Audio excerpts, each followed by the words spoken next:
எந்த கொம்பனாலும் திராவிட இயக்கத்தை அழித்துவிட முடியாது. நாங்கள் நினைத்தால் பாஜகவை வேரோடு வேறாக அழித்து விடுவோம் என்று வைகோ ஆவேசமாக கூறியுள்ளார். ஸ்ரீபெரும்புதூர் தொகுதி திமுக வேட்பாளர் டி.ஆர். பாலுவை ஆதரித்து மதிமுக சார்பில் தாம்பரத்தில் தேர்தல் பிரச்சார பொதுக்கூட்டம் நடைபெற்றது.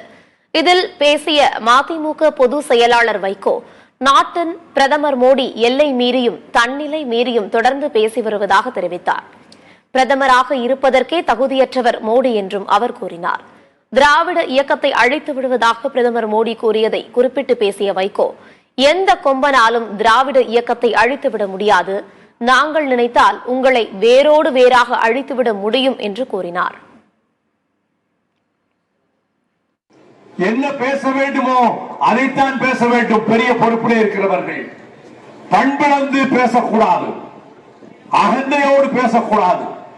இந்த நாட்டினுடைய தலைமை அமைச்சர் நரேந்திர மோடி அவர்கள் எல்லை மீறி பேசுகிறார், தன் நிலை மறந்து பேசுகிறார். அவர் ஒவ்வொரு பேச்சையும் பார்க்கிற போது இது குழாயடி சென்னையிலே போய் சத்தம் போட்டுக் கொண்டிருப்பவர்களை போல இந்த 120 கோடி மக்களுக்கு தலைமையாகுகிற பொறுப்பிலே இருக்கிறவர் இப்படி பொறுப்பேற்று பேசுகிறாரே என்று நான் வருத்தப்படுகிறேன். You are unfit to be a prime minister. பிரதம மந்திரியாக இருப்பதற்கு உங்களுக்கு தகுதியே கிடையாது. ஒரு கூட்டத்திற்கு சென்றால் அது இன்னொரு மாநிலத்துக்கு சென்று மற்ற கட்சிகளை பற்றி சொல்லுகிற பொழுது பண்போடு பேச வேண்டும்.